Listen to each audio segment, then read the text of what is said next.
Hello everyone. നമ്മൾ ഇന്ന് ചെയ്യുന്ന ക്വസ്റ്റ്യൻസ് ഇതാണ്.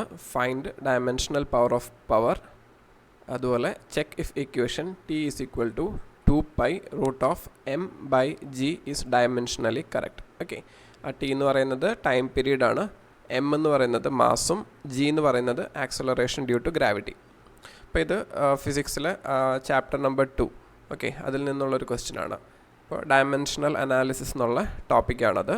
അപ്പോൾ ഡയമെൻഷണൽ അനാലിസിസ് നമ്മൾ പറയുമ്പോൾ നമുക്കറിയാം ഓരോ ഫിസിക്സിലെ ഓരോ ക്വാണ്ടിറ്റിയും, ഓക്കെ, അപ്പോൾ അതായത് നമ്മളിപ്പോൾ വെലോസിറ്റി, ഓക്കെ, വെലോസിറ്റി അല്ലെങ്കിൽ ഡിസ്റ്റൻസ്, ഓക്കെ, ഇങ്ങനെ ഫിസിക്സിൽ നമ്മൾ യൂസ് ചെയ്യുന്ന ഓരോ ക്വാണ്ടിറ്റിയും ഇതിനെ നമ്മൾ രണ്ടായിട്ട് തിരിച്ചിട്ടുണ്ട്. ഓക്കെ, ഒന്ന് ഫണ്ടമെൻ്റൽ യൂണിറ്റ്സും അല്ലാത്തത് ഡിറൈവ്ഡ് യൂണിറ്റ്സും. ഓക്കെ, ഫണ്ടമെൻ്റൽ യൂണിറ്റ് എന്ന് വെച്ച് കഴിഞ്ഞാൽ ഇപ്പോൾ ഡിസ്റ്റൻസ് എന്ന് പറഞ്ഞു കഴിഞ്ഞാൽ ഒരു ഫണ്ടമെൻ്റൽ യൂണിറ്റാണ്. കാരണം അത് ഒരു നമുക്കത് ഡിസ്റ്റൻസ് മെഷർ ചെയ്യണം എങ്ങനെയാണ്, ലെങ്ത്ത് മെഷർ ചെയ്താൽ മതി. ഓക്കെ, നമുക്കിപ്പോൾ ഒരു റൂമിൻ്റെ ലെങ്ത്ത് മെഷർ ചെയ്യണമെന്നുണ്ടെങ്കിൽ നമ്മൾ ഡയറക്റ്റ് ഒരു ടേപ്പായിട്ട് പോയിട്ട് ആ ലെങ്ത്ത് മെഷർ ചെയ്താൽ മതി, വേറെ ഒന്നും ചെയ്യേണ്ട ആവശ്യമില്ല.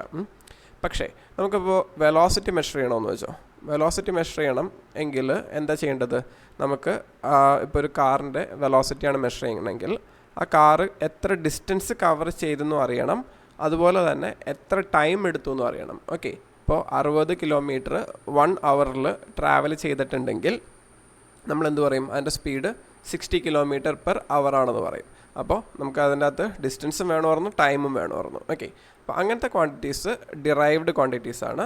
ഇപ്പോൾ ഡിസ്റ്റൻസ് അല്ലെങ്കിൽ ടൈം നമ്മൾ ടി എന്ന് ഡിനോട്ട് ചെയ്യും, അല്ലെങ്കിൽ മാസ്. ഓക്കെ, ഇത് മൂന്നുമാണ് നമുക്ക് മെയിനായിട്ട് അറിഞ്ഞിരിക്കേണ്ട fundamental quantities. Okay, mass, distance, time. അപ്പോൾ വെലോസിറ്റി എന്ന് പറഞ്ഞു കഴിഞ്ഞാൽ എന്തായിരിക്കും, ഡിസ്റ്റൻസ് ബൈ ടൈമാണ്. ഓക്കെ, ഇപ്പോൾ ഡിസ്റ്റൻസ് ബൈ ടൈമാണ് നമുക്ക് വെലോസിറ്റി ഫോർമുല നമുക്കറിയാം. അപ്പോൾ വെലോസിറ്റി എന്ന് പറഞ്ഞു കഴിഞ്ഞാൽ ഡിസ്റ്റൻസിൻ്റെ യൂണിറ്റ്, ഓക്കെ, ഡയമെൻഷണൽ യൂണിറ്റ് അല്ലെങ്കിൽ ഡയമെൻഷണൽ ഫോർമുല എന്ന് പറയുന്നത് ഡിസ്റ്റൻസിൻ്റെ നമ്മൾ ഡിനോട്ട് ചെയ്യുക എൽ ആണ്. ഓക്കെ, ഇവിടെ കണ്ടോ, ഡിസ്റ്റൻസ് നമ്മൾ ലെങ്ത്ത് എൽ ആണ് ഡിനോട്ട് ചെയ്യുന്നത്, ടൈം ടി ആണ് ഡിനോട്ട് ചെയ്യുക, മാസ് എം ആണ് ഡിനോട്ട് ചെയ്യുക. അപ്പോൾ ഡിസ്റ്റൻസ് ബൈ ടൈം എന്ന് പറയുമ്പോൾ L divided by time T ആണ്. ഓക്കെ, അപ്പോൾ എൽ ബൈ ടി എന്ന് എഴുതി. ഈ എൽ ബൈ ടീനെ നമ്മൾ നോർമലി ഡയമെൻഷണൽ ഫോർമുലയിൽ എഴുതുമ്പോൾ എൽ ടി റേസ് ടു -1 എന്നാണ് എഴുതുക. ഓക്കെ, ടി റേസ് ടു ഇപ്പോൾ -2ൻ്റെ മീനിങ് എന്താണെന്ന് വെച്ച് കഴിഞ്ഞാൽ 1/t² എന്നാണ് അർത്ഥം. ഓക്കെ, ഇവിടെ പവറിൽ മൈനസ് ഇട്ട് കഴിഞ്ഞാൽ 1 ഡിവൈഡഡ് ബൈ എന്നും പറഞ്ഞാണ് എഴുതാൻ ഉദ്ദേശിക്കുന്നത്. അപ്പോൾ ഇവിടെ ടി റേസ് ടു 1 ആണ് ഇവിടെ കിടക്കുന്നത്. അപ്പോൾ നമ്മൾ അത് ന്യൂമറേറ്ററിൽ എഴുതുമ്പോൾ ടി റേസ് ടു -1 എന്ന് വരും. അപ്പോൾ വെലോസിറ്റിയുടെ dimension L T raise to -1 ആണ്. ഓക്കെ, ഇനി നമ്മുടെ അടുത്ത് ചോദിച്ചേക്കുന്നത് എന്താണ്, പവറിൻ്റെ ഡയമെൻഷണൽ ഫോർമുലയാണ്. ഓക്കെ, അപ്പോൾ ഡയമെൻഷണൽ ഫോർമുലയാണ് ആക്ച്വലി ഇവിടെ ഡയമെൻഷണൽ പവർ എന്ന ക്വസ്റ്റ്യനിൽ എഴുതിയേക്കുന്ന തെറ്റാണ്, ഡയമെൻഷണൽ ഫോർമുലയാണ് ചോദിച്ചേക്കുന്നത്. അപ്പോൾ നമുക്കറിയേണ്ടത് പവറിൻ്റെ ഒരു ഫോർമുല നമുക്കറിയണം. പവർ ഈക്വൽ ടു ഇപ്പോൾ ഫോഴ്സ് ഇൻറ്റു വെലോസിറ്റി എന്നുള്ളൊരു ഫോർമുലയുണ്ട്. Power equal to force into velocity. അല്ലാന്നുണ്ടെങ്കിൽ പവറിന് വേറൊരു ഫോർമുല ഉള്ളത് power equal to energy by time. Okay, അങ്ങനെയും ഒരു ഫോർമുലയുണ്ട്. അപ്പോൾ നമുക്ക് ഈ ഫോർമുലാസ് അറിഞ്ഞിരിക്കണം, അല്ലെങ്കിൽ നമുക്ക് ഫിസിക്സിൽ ആവശ്യമുള്ള അല്ലെങ്കിൽ സാധാരണഗതിയിൽ വരുന്ന കുറച്ച് യൂണിറ്റ്സ് ഉണ്ടാവാം, അല്ലെങ്കിൽ പവർ, എനർജി, വർക്ക്, ഓക്കെ, ഇങ്ങനത്തെയൊക്കെ ഒരു ഫോർമുല അറിഞ്ഞിരിക്കണം. അപ്പോൾ എനർജി ബൈ ടൈം അല്ലെങ്കിൽ ഇതൊരു പോസിബിൾ ഫോർമുലയാണ്. ഓക്കെ, അപ്പോൾ ഫോഴ്സ് ഇൻറ്റു വെലോസിറ്റി അല്ലെങ്കിൽ എനർജി ബൈ ടൈം. അപ്പോൾ ഈ ഒരു ഫോർമുല അറിഞ്ഞ ശേഷം നമ്മൾ ചെയ്യേണ്ടത് എന്താണ്, ഫോഴ്സിൻ്റെ ഡയമെൻഷൻ കണ്ടുപിടിക്കുക. ഓക്കെ, അപ്പോൾ ഇനി ഫോഴ്സ് എന്ന് പറഞ്ഞു കഴിഞ്ഞാൽ എന്താണ്, ഞാൻ ഇപ്പോൾ ഫസ്റ്റ് ഇക്വേഷനാണ് യൂസ് ചെയ്യുന്നത് കേട്ടോ. അപ്പോൾ ഫോഴ്സ് എന്ന് പറഞ്ഞു കഴിഞ്ഞാൽ എന്താണ്, മാസ് ഇൻറ്റു ആക്സലറേഷൻ എന്നറിയാം. അപ്പോൾ മാസ് ഇൻറ്റു ആക്സലറേഷൻ. ഓക്കെ, അപ്പോൾ മാസ് എന്ന് പറഞ്ഞു കഴിഞ്ഞാൽ അതിൻ്റെ ഡയമെൻഷണൽ ഫോർമുല എം ആണ്. ആക്സലറേഷൻ്റെ ഡയമെൻഷണൽ ഫോർമുല എന്ന് പറയുന്നത്, ആക്സലറേഷൻ എന്ന് പറഞ്ഞു കഴിഞ്ഞാൽ വെലോസിറ്റി ബൈ ടൈം ആണ്. ഓക്കെ, അപ്പോൾ നമുക്കിവിടെ already velocity L T raise to -1 എന്ന് അറിയാം.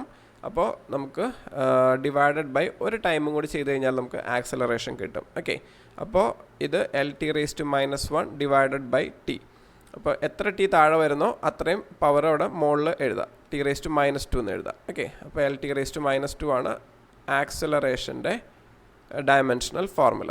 ഓക്കെ, അപ്പോൾ നമുക്കിവിടെ എം എഴുതി, ആക്സലറേഷൻ്റെ L T raise to -2 into velocity എന്താണ് L T raise to -1.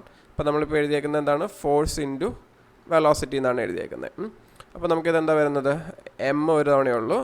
Okay, L 2 തവണയുണ്ട്. അപ്പോൾ എൽ ഇൻറ്റു എൽ എന്ന് പറയുമ്പോൾ എൽ സ്ക്വയർ എന്ന് വരും. അതുപോലെ ടി റേസ് ടു ഇവിടെ -2 ഇവിടെ -1. അപ്പോൾ നമ്മളത് പവർ ആഡ് ചെയ്യുകയാണ് ചെയ്യുന്നത്. ഓക്കെ, അപ്പോൾ -2 + -1 എന്ന് പറയുമ്പോൾ -3 വരും. അപ്പോൾ നമുക്ക് എന്താ പറയുക ഫോഴ്സ് അല്ല പവറിൻ്റെ ഡയമെൻഷണൽ ഫോർമുല എന്ന് പറയുന്നത് ml² ടി റേസ് ടു -3 ആണ്. ഓക്കെ, അപ്പോൾ ഇത് കുറച്ച് ബേസിക് ആയിട്ടുള്ള ഡയമെൻഷൻസ് ഉണ്ട്, അതിൻ്റെ എല്ലാം ബൈ ഹാർട്ട് ആയിരിക്കണം. ഇപ്പോൾ വെലോസിറ്റി, ആക്സലറേഷൻ. ഓക്കെ, ഇപ്പോൾ ഈ ഒരു ടേബിൾ നോക്കാം. ഇപ്പോൾ മാസ് ആണെങ്കിൽ എം ആണ്, ലെങ്ത്ത് എൽ, ടൈം ടി, അത് മൂന്നും ഫണ്ടമെൻ്റൽ ക്വാണ്ടിറ്റീസ് ആണ്. Okay, mass, length, time. പിന്നെ ഡെൻസിറ്റി എന്ന് പറയുമ്പോൾ എന്താണ് kilogram per mass by volume ആണ്. ഓക്കെ, ഇപ്പോൾ കിലോഗ്രാം ബൈ വോളിയം എന്ന് പറയുമ്പോൾ മീറ്റർ ക്യൂബാണ്. അപ്പോൾ എൽ റേസ് ടു -3. ഓക്കെ, അപ്പോൾ അതുകൊണ്ടാണ് ഇത് എം എൽ റേസ് ടു -3 എന്ന് വരും. സ്പീഡ് അല്ലെങ്കിൽ velocity L T raise to -1, acceleration L T raise to -2, force എന്ന് പറയുമ്പോൾ മാസ് ഇൻറ്റു ആക്സലറേഷൻ, അപ്പോൾ M into L T raise to -2. ഇനി വർക്ക്, എനർജി, ടോർക്ക്, ഇതിൻ്റെ എല്ലാം സെയിം യൂണിറ്റ്സ് ആണ്. അതിൻ്റെ യൂണിറ്റ് എന്ന് പറയുന്നത് ml² ടി റേസ് ടു -2.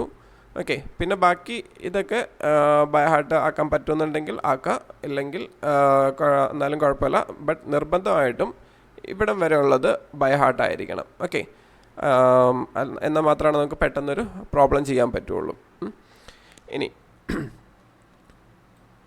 ഇതിൽ സെക്കൻഡ് ക്വസ്റ്റ്യൻ നോക്കാം. ഓക്കെ, ഇപ്പോൾ check if equation T is equal to 2π√m/g is dimensionally correct. Okay, അപ്പോൾ ഒരു ഇക്വേഷൻ കറക്റ്റ് ആവണമെന്നുണ്ടെങ്കിൽ അതിൻ്റെ ലെഫ്റ്റിലുള്ള ഡയമെൻഷൻസും റൈറ്റിലുള്ള ഡയമെൻഷൻസും സെയിം ആയിരിക്കണം. എന്നാൽ മാത്രമാണ് അതിൻ്റെ ഇക്വേഷൻ നമുക്ക് അത് കറക്റ്റാണെന്ന് പറയാൻ പറ്റുള്ളൂ. ഓക്കെ, അപ്പോൾ ഈ കേസിൽ ഇക്വേഷൻ തന്നേക്കുന്നത് എന്താണ് T equal to 2π√m/g. Okay, അപ്പോൾ നമുക്കിതിൽ ലെഫ്റ്റ് ഹാൻഡ് സൈഡിൽ ഇത് നോക്കാം. അപ്പോൾ ലെഫ്റ്റ് ഹാൻഡ് സൈഡിൽ എന്താണ് ടി ആണ്, ടൈം പീരീഡ് ആണ്. ഓക്കെ, ടി എന്നുള്ളത് അതിൻ്റെ ഡയമെൻഷൻ എന്താണ് ടി തന്നെയാണ്. ഓക്കെ, ടൈമാണ്, അപ്പോൾ ടി ആണ് അതിൻ്റെ ഡയമെൻഷണൽ ഫോർമുല. ഇനി നമുക്ക് റൈറ്റ് ഹാൻഡ് സൈഡ് കൺസിഡർ ചെയ്യാം. അപ്പോൾ ഇതിൽ 2π എന്നുള്ളത് നമ്പറാണ്, അതിന് പ്രത്യേകിച്ച് ഡയമെൻഷനൊന്നുമില്ല, അപ്പോൾ നമ്മൾ കൺസിഡർ ചെയ്യേണ്ട ആവശ്യമില്ല. ഇനി പിന്നുള്ളത് എന്താണ് √m എന്ന് പറയുന്നത് മാസ്സാണ്, അപ്പോൾ എം ആണ്, ഡിവൈഡഡ് ബൈ ജി എന്ന് പറയുന്നത് ആക്സലറേഷൻ ഡ്യൂ ടു ഗ്രാവിറ്റിയാണ്. അപ്പോൾ അവിടെ ആക്സലറേഷൻ ആണ്, അപ്പോൾ എൽ ടി റേസ് ടു -2 ആണ്. ഓക്കെ, അപ്പോൾ നമുക്ക് എന്താ കിട്ടുന്നത് √m എൽ താഴെയുള്ളത് മുകളിൽ വരുമ്പോൾ -1 വരും, അപ്പോൾ L raise to -1, T raise to -2 എന്നുള്ളത് താഴെയുള്ളതാണ്, അത് മുകളിൽ വരുമ്പോൾ ടി റേസ് ടു 2 ആകും. ഓക്കെ, അപ്പോൾ നമുക്ക് കിട്ടുന്നത് ml റേസ് ടു -1 t² എന്നാണ് വരുന്നത് റൈറ്റ് ഹാൻഡ് സൈഡിലെ ഡയമെൻഷൻ. ഓക്കെ, പക്ഷേ ലെഫ്റ്റ് ഹാൻഡ് സൈഡിൽ എന്താണ് നമുക്ക് ടി മാത്രമേ ഉള്ളൂ.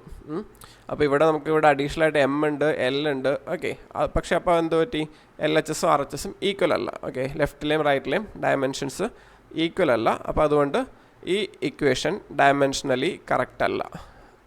ഓക്കെ, ഇതിൻ്റെ കറക്റ്റായിട്ടുള്ള ഇക്വേഷൻ എന്ന് പറയുന്നത് ആക്ച്വലി ഇതായിരുന്നു ടി ഈക്വൽ ടു 2π√l/g. അപ്പോൾ ഇതായിരുന്നു നമുക്ക് തന്ന ക്വസ്റ്റ്യൻ എന്ന് വെച്ചോ, ഡയമെൻഷനലി ചെക്ക് ചെയ്യാനായിട്ട്. ഓക്കെ, ഇപ്പോൾ വീണ്ടും നമ്മൾ LHSൽ എന്താണ് ഡയമെൻഷനുള്ള ലെഫ്റ്റ് ഹാൻഡ് സൈഡിൽ ടി ആണ്. ഇനി റൈറ്റ് ഹാൻഡ് സൈഡിൽ എന്താണ് എൽ എന്ന് പറഞ്ഞാൽ ലെങ്ത്ത്. ഓക്കെ, ലെങ്ത്ത് എന്ന് പറയുമ്പോൾ എന്താണ് L divided by acceleration due to gravity, അപ്പോൾ എൽ ടി റേസ് ടു -2. ഇപ്പോൾ ഇവിടെ എൽ മുകളിലും എൽ, അത് രണ്ടും ക്യാൻസൽ ചെയ്യാം, നമുക്ക് ഡിവൈഡ് ചെയ്ത് കളയാം. അപ്പോൾ നമുക്ക് എന്താ വരുന്നത് ടി റേസ് ടു -2 മുകളിലേക്ക് വരുമ്പോൾ t² എന്ന് വരും. ഓക്കെ, അപ്പോൾ √t² എന്ന് പറഞ്ഞു കഴിഞ്ഞാൽ എന്താണ് ടി ആണ്. ഓക്കെ, അപ്പോൾ നമുക്ക് എന്ത് കിട്ടി ലെഫ്റ്റ് സൈഡിലെ ഡയമെൻഷനും ടി ആണ്, റൈറ്റ് സൈഡിലെ ഡയമെൻഷനും ടി ആണ്. അപ്പോൾ അതിനർത്ഥം ഈ ഇക്വേഷൻ കറക്റ്റാണ്. ഓക്കെ, അപ്പോൾ ഇവിടെ ലെഫ്റ്റ് സൈഡിൽ ടി ആയിരുന്നു, ബട്ട് റൈറ്റ് സൈഡിൽ ml റേസ് ടു -1 t² ഉണ്ടായിരുന്നു. അപ്പോൾ അതുകൊണ്ട് ഈ ഇക്വേഷൻ തെറ്റാണ്. ഓക്കെ, അപ്പോൾ ഇങ്ങനെയാണ് ഒരു ഇക്വേഷൻ കറക്റ്റാണോ ഇല്ലയോ എന്നുള്ളത് നമ്മൾ നോക്കുന്നത്.